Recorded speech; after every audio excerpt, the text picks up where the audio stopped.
Pete Visclosky, Congressman, just a little bit of follow-up on that. I mean, just the arguments that you're making right now are kind of echoing what some of these 1% versus 99%ers are talking about. Do you think that's a pervasive, a kind of an anti the wealthiest of the wealthy? Do you think that is a pervasive attitude in your district?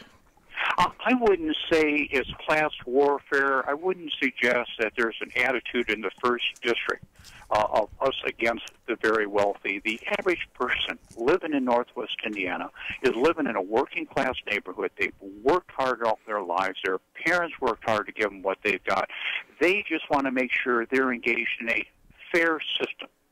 And I do believe, given the protracted nature of this unemployment, they don't feel enough has been done to protect their employment opportunities, and that some in this country, some of those companies I have recommended, have had an unfair advantage. They're looking more for just equality, and then betting that their hard work and their talents is going to push them ahead. They're not looking for anything other than that good chance. Congressman, last question. This is more of a personal question. You've been doing this for a number of years, since the mid-'80s, and folks in the media and even here, my callers and so forth, we talk to a polarization in Washington, and you can see it, and it's a little bit different than maybe when you started along, where you might be able to walk across the aisle a little bit easier and get some things done. Personally, how is it, this at least perceived polarization, is that taking any kind of toll on you?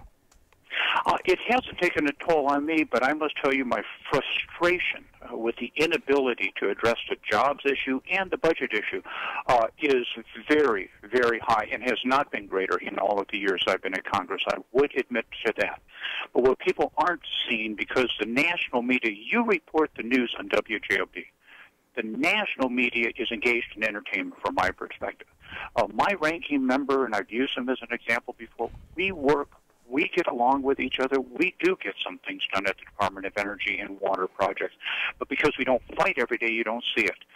I'm anticipating either today or early next week, you're going to see a bipartisan joint letter with hopefully in excess of 75 of us sent to the select committee saying, listen, you've got to be serious about this job as far as deficit reduction. You have got to put every program and all of spending and all of taxes on so we're not dislocative, and get your job done. The fact that you could see that type of core of people, bipartisan, on both sides of the aisle in the middle, gives me some hope that there's a growing frustration of us caught in between the two extremes. That, listen, we want to we're going to get the job done, and hopefully it will lead to something. Congressman, thank you so much. Once again, that's Wednesday. Remind people once again what you're going to be doing out there. It is going to be Wednesday, 5 p.m. at the Wicker Park Social Center. And also do want to thank Frank Mervan for all of his work in making the facility available to us. It's 5 p.m.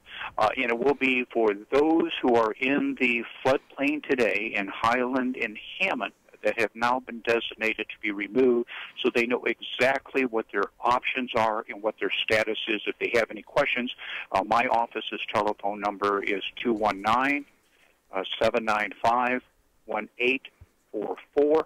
And again, certainly good to call the town of Highland, call City Hall, and again, Mayor McDermott, Brian Novak have just been terrific on this. All right. Thanks a lot, Congressman. We very much appreciate it. Thank you very much.